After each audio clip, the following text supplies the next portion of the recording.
Hello everyone, I am Chiranjit Das, an ad hoc faculty member of CMD PG College Department of Physics. Today I am going to discuss about the computational algebra of operators. This is in the paper Quantum Mechanics of MSc second semester. Before going to our main topic, we have to recall about the operators and Heisenberg uncertainty principle. So what is an operator? Now an operator is nothing but a mathematical tool which converts a given function into another.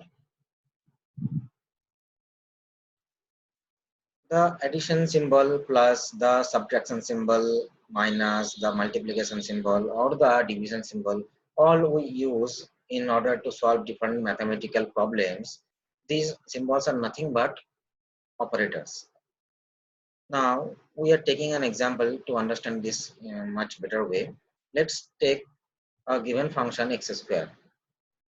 Now you are asked to differentiate this x square with respect to the differentiation operators ddx and dy.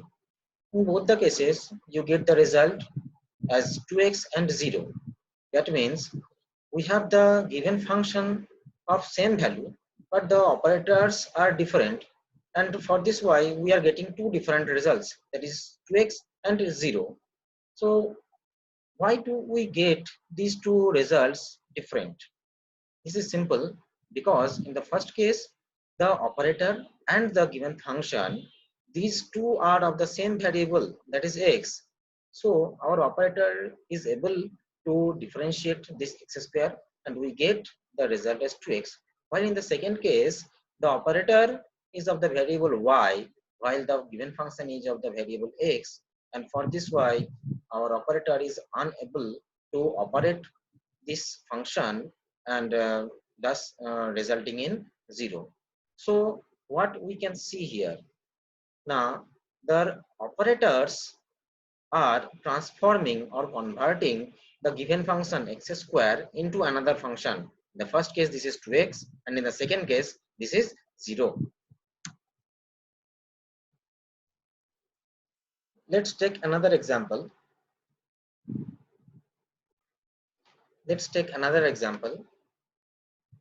Here we are again taking an example of vectors. The bold letters corresponds to the vector quantities. Here we have two vectors A and B. In the first case, you can see that this is a dot product where A dot B equals AB cos theta, and in the second case, you have A cross B equals AB sin theta n cap. So in both these two cases, we get two different types of results. In the first case, you get the scalar result, while in the second case, you get the result in a vector form. So why do we get different results? This is very simple because of the operators involved here. What are the operators? In the first case, this is dot, the dot is the operator here, and in the second case, the cross is the operator here. Dot involves no rotation of the given vectors, while the cross involves rotation of the given vectors. And for this y, in the first case we get the scalar result, while in the second case we get the vector result.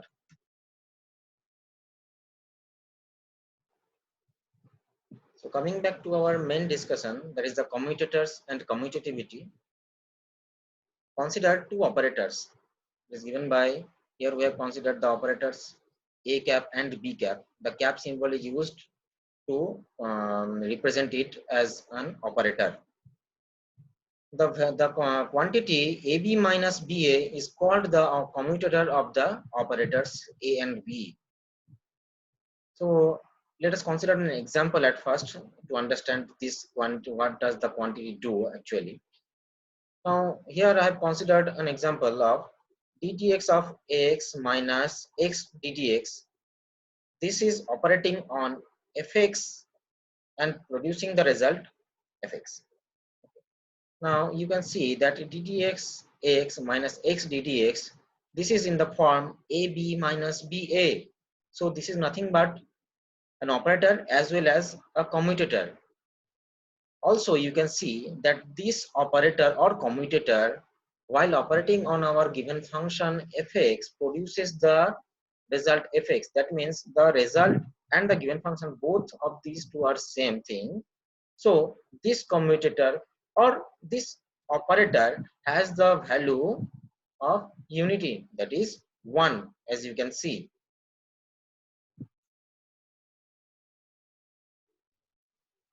So you can see that this function, that means A operator and B operator have the commutator value AB minus BA. So the operators in the commutator form is written in the third bracket, as you can see here, the A operator, and here comes a comma, and then we place the second operator, that is B operator here, and both of these two things are placed in a third bracket, and this is equal to AB minus BA. So whenever we calculate these two operators value, then as we will discuss or will have the mathematical problems later, as you will see that you have different types of operators here, and you have to calculate the mathematical value. So you will get two types of results. Either that will be a zero value result, or that will be a non-zero value result. So whenever we get a result having the value 0, that means the operators here, that is A vector, A operator and B operator, are said to commute or simply commutative. That means we will call the operators A operator and B operator to be commutative. That means A operator and B operator are commutative to each other, not for the any kind of third operator. Okay, so the operators, while the commutator value have 0 value, we will call them as commutative to each other, or simply say to commute. But whenever we get non-zero value, we can say that the operators are non-commutative operators. Simply, as you can see in the last example, we have ddx x minus x ddx. This is obviously, as I have already said about, that this is in the form A operator, B operator minus B operator, A operator, and you are getting the result 1. So we can say that these two operators, that means the differentiation operator ddx and the position operator, that is x, are non-commutative. Now all of you may be thinking about why I have already taken two examples in our first case, that is just at the very start, about the vectors and differentiation operators. Now you will see that why I have taken the example of vectors. Now when non-commutative operators are involved, the order of writing becomes very important. Why this is? Very simply, as you have already seen that whenever we do dot product, we can have the value same. That means whenever you are writing a dot b, you will get the result ab cos theta, and if you write b dot a, you will also get the same result without any kind of distortion or any kind of error, since it does not involve any rotation, and also that will produce you a scalar quantity. But in the case of our vector multiplication, that means whenever we do cross product, you cannot write a cross b equals b cross a, because here the direction of rotation is involved. A cross b means you are taking vector quantity from a direction to b direction in the form of right-handed screw system.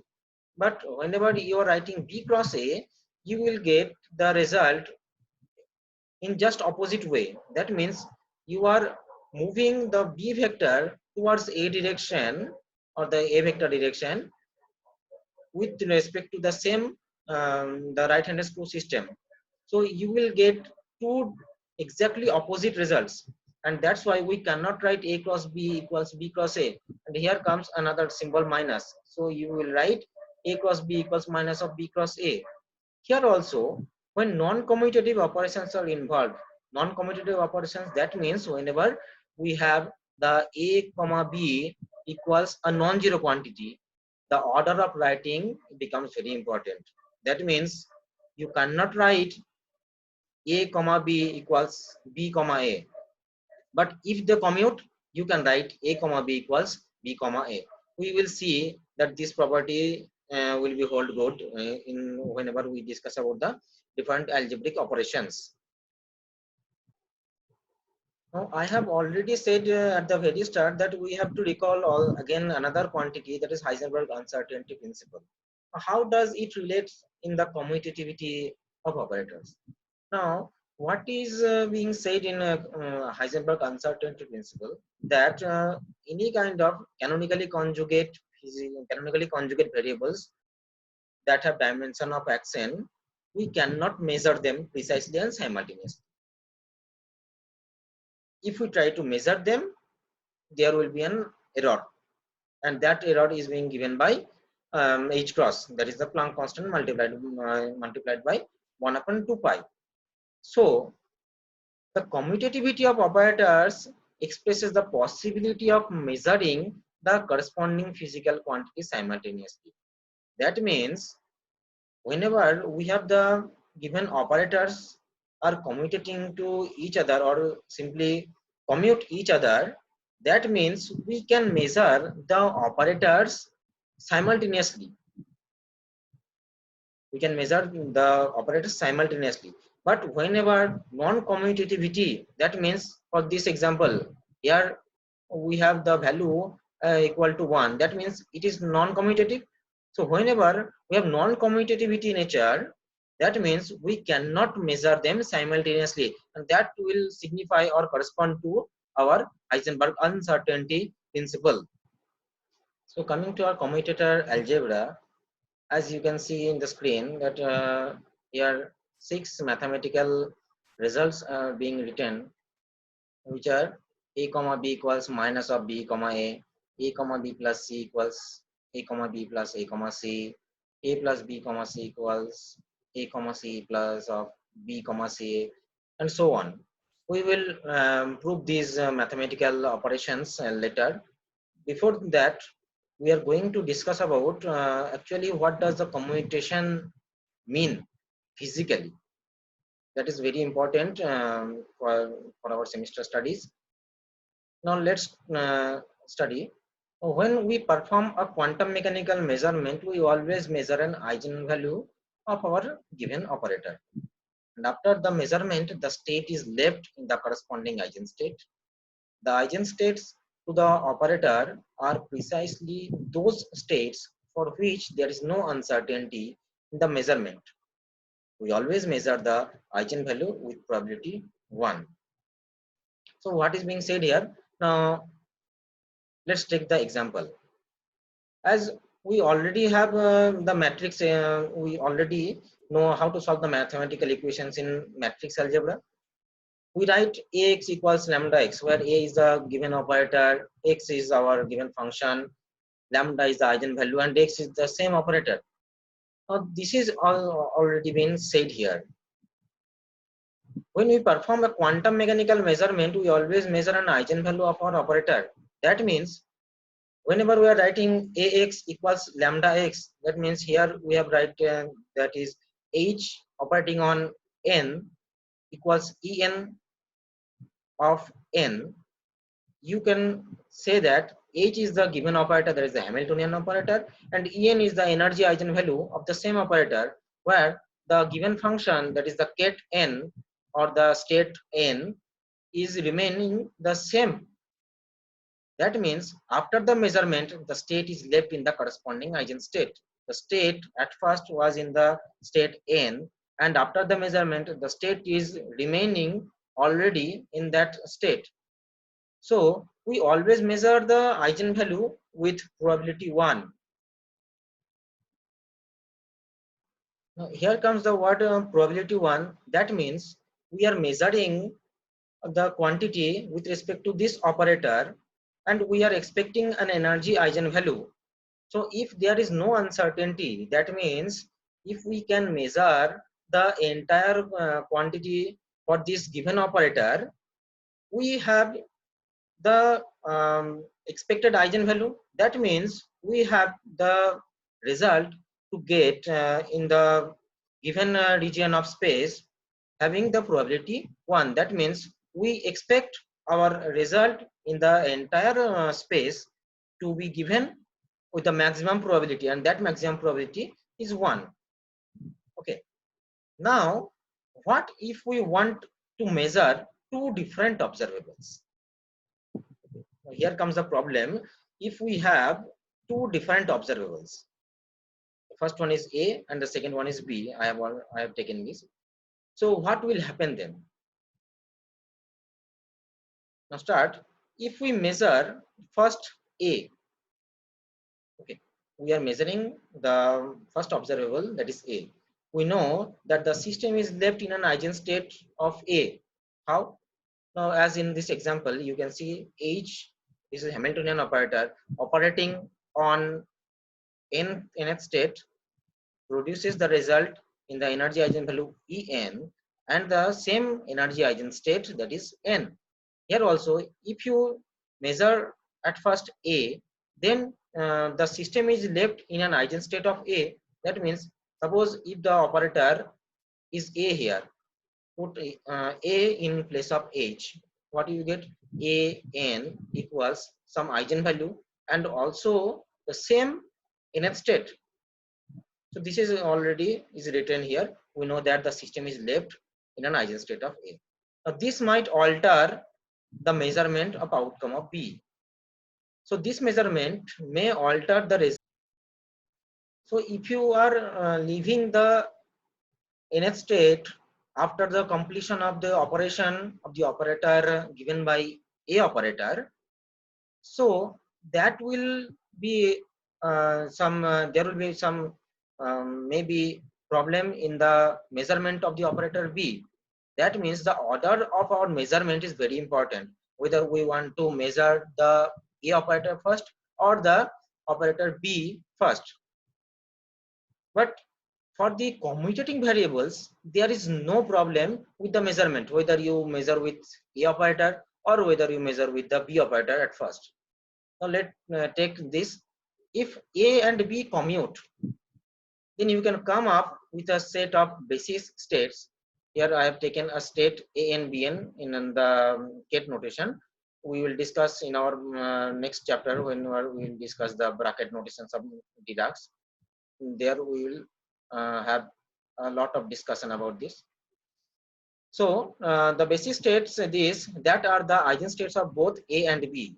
Then any state can be written in the linear combination of the form psi equals some alpha n into this is operating on an on and bn in the Kate notation. So our aim is to look whether for the commutating operators, that is B operator and A operator, if whether the measurement is going wrong or whether the measurement is right. Now if you measure A first, what we will get? Now you will get a result An with the probability alpha n square, as we have already discussed how does the probability comes from the wave functions. So you can easily say that the probability come with alpha n square. Now what if we measure B first? Here comes the problem. If we measure B first, then we will get Bn with the probability alpha n square. Whenever you are applying or A operator first, your state is remaining in the An state. But whenever you are applying B first, your state will be left in a state of Bn. But the probability will remain the same. And the system is left in the corresponding eigenstate, that is A and Bn. Because this is a conjugate state where A and B states are here, as you can see An and Bn has A eigenvalues and B eigenvalues, is a combined state. So after the measurement of B first, your state is left in this same state but having the probability alpha n square. Now after the measurement of B, measure the A. If we measure now A cap, we will always get the result AN, and the overall probability of getting the result AN is again alpha n square. So alpha n square remains the same. That means the probability remains the same. So it did not matter that we measure B before A. That means it did not change the outcome measurement of A. So as you can see that in in the case where whether we measure A first or B first, our probability of getting the result remains the same. That means whenever we have the operators commutating, we don't need to look whether the operators are written in the same form or in the just opposite form. That means whether we are writing A comma B or we are writing B comma A, this is same. So a commutator in quantum mechanics tells us if we can measure two observables at the same time. Here comes our uncertainty principle. That means in the uncertainty principle, we cannot measure precisely and simultaneously both the members of physically canonically conjugate variable. And if we try to measure this, there will be some discontinuity or uncertainty given by the H cross. So if we can measure two observables at the same time, so if you can measure the two observables at the same times, that means they are commutating to each other. If the commutator of two observables is 0, they can be measured at the same time. Otherwise there exists an uncertainty relation between the two. For example, Heisenberg uncertainty principle is a direct consequence of the fact that the position and momentum do not commute, and therefore we cannot precisely determine the position and momentum at the same time. This is what we can see in the Heisenberg uncertainty principle in position momentum aspect, or in energy or time aspect, or in angular momentum and angle aspect. In all the three examples, we cannot measure precisely and simultaneously. That means we cannot measure at the very same time uh, position and momentum together, or energy and time together, or angular momentum and angle together. You have to calculate any one of these two first and then the second. But if we try to measure this, there will be some discrepancy in our result. So as you can see in our discussion, that the commutation relationship is nothing but a consequences result of uncertainty principle and some mathematical operations produced by the operators. That means whenever our operators are commutating to each other, there is no uncertainty. That means our canonically conjugate variables are not there. But if we are presenting our non-commutative operators, that means there exists some uncertainty. Therefore, for that example, we can take position and momentum and energy and time and so on. So coming back to our commutation algebra, as you have already seen that we have 6 types of different mathematical equations I have already written. These are the basic fundamental rules for commutation of different operators. Okay. Now you can see the first one, that is a comma b equals ab minus ba, that is the commutator. So this is equal to nothing but take minus common outside, and you can write ba minus of ab, and you will get minus of b comma a. Similarly, the second case a comma b plus c, this will operate. That means this a cap is an operator and b plus c together is an operator. So this is in the form ab minus ba. You can write a multiplied by b plus c minus of b plus c multiplied by a operator, and then you just multiply them, a cap b cap plus a cap c cap minus of these quantities, and taking the common quantity, you can say this is a cap comma b cap plus of a cap comma c cap. These mathematical calculations are very easy. As you can see, the number 3 is a plus b comma c. This is just opposite of the relation number 2. Okay, so here comes a plus b, this is together an operator. C is a single operator, so you can write a plus b multiplied by c minus of c multiplied by a plus b, expand them and then take common things and you will get these results. Okay.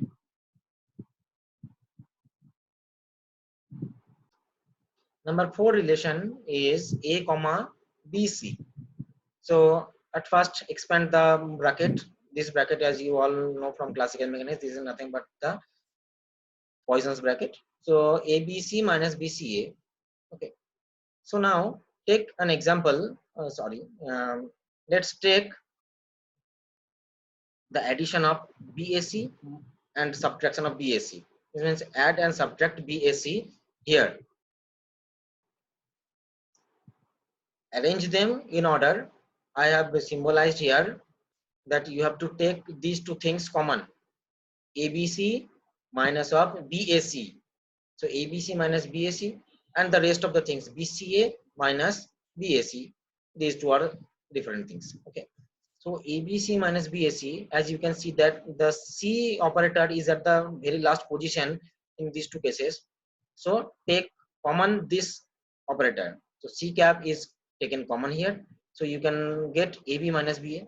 And in the remaining two things, you can see that the B operator is at the very start in both the terms.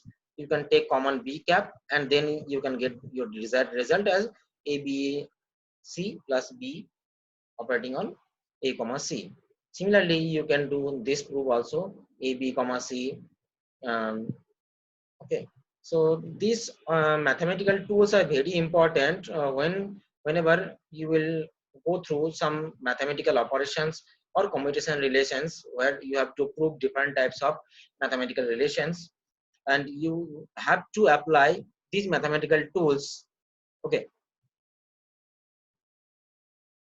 so we will discuss our next topic, that is the commutation relations of different mathematical or physical quantities, as we have discussed in our Heisenberg uncertainty principle or the angular momentum aspect, where you will calculate different mathematical quantities.